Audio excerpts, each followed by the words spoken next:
Across La Guaira's coastal communities, rubble and dust blanket most neighborhoods. Tens of thousands of buildings collapsed. After two back-to-back earthquakes hit Venezuela, more than 30,000 people have been reported missing, according to an independent citizen-run online registry. Among them, Pedro Veloz and Alejandrina de Veloz. They lived on the 7th floor of a building in one of the hardest-hit towns. Mis abuelos, Pedro Veloz Medina y Alejandrina Ramírez de Veloz, residían en Ritasol Palace. They're super friendly, like we're always having a super close family.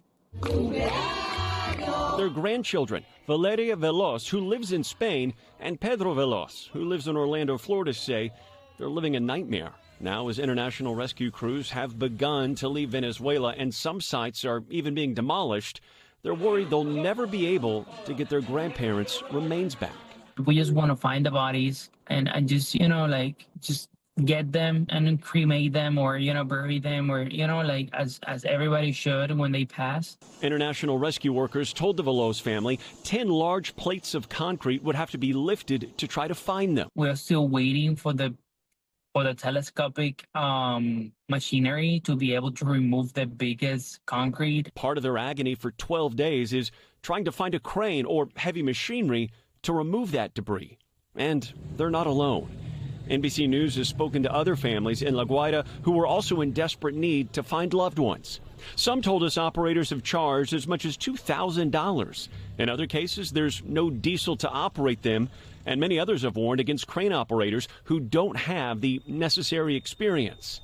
A crane used in the search for Gladys Rio and Crescencio Merota appeared to have done more harm than good, according to their son. As soon as the machine started to work, it destroyed the main columns, and it left the structure weakened.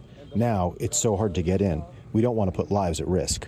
Veloz says the current government of Venezuela has failed to help the many victims of the quakes. They were pretty slow, and also, at least on the building that my grandparents are in, they didn't have nobody until like the 4th day. During a news conference last week, Noticias Telemundo anchor Julio Vaquero questioned interim President Delcy Rodriguez about the government's response. ¿Qué le dice hoy usted a esos venezolanos que sí, más allá de laboratorios mediáticos, como usted dice, más allá de eso, se sienten despojados y olvidados por su gobierno?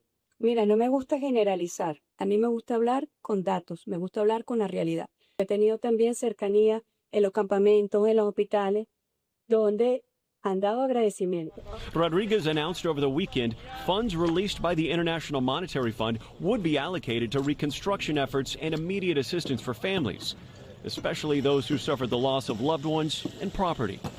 The Veloz grandparents, who had been married for 58 years, had 8 grandchildren and 1 great-granddaughter who just turned 2.